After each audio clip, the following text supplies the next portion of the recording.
Les plus lointains souvenirs en lisant des BD religieuses sur les prêtres, justement, sur le curé d'Ars, sur Saint Vincent de Paul, hein, ce qu'il faisait comme prêtre, le fait de parler de Dieu, d'annoncer Dieu et puis d'aider les gens à vivre.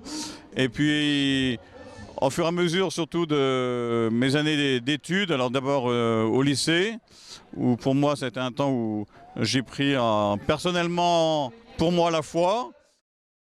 Ça a été un temps effectivement de préparation importante, de formation, de découverte aussi de l'église. Venant de Moulins, j'arrivais sur la région parisienne, c'était effectivement un grand changement et une découverte aussi de l'intérieur de ce qu'était l'église.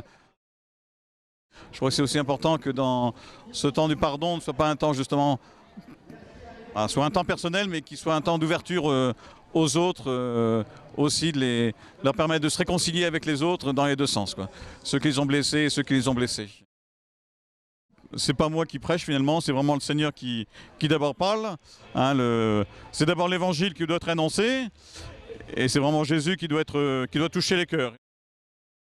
C'est pour nous un combat toujours, jour après jour, de trouver ce temps personnel.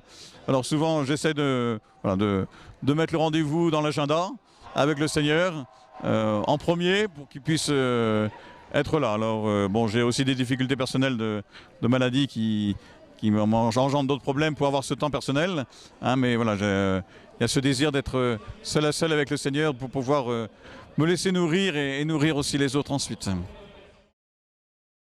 La difficulté de pouvoir parler de sa foi et de prendre des responsabilités pour pouvoir parler de Jésus aux enfants, aux jeunes. Hein, on a un manque d'animateurs de jeunes et c'est une des difficultés de susciter dans la communauté chrétienne et que la communauté chrétienne porte cela dans la prière d'autres chrétiens qui veuillent s'engager à annoncer l'évangile auprès de tous.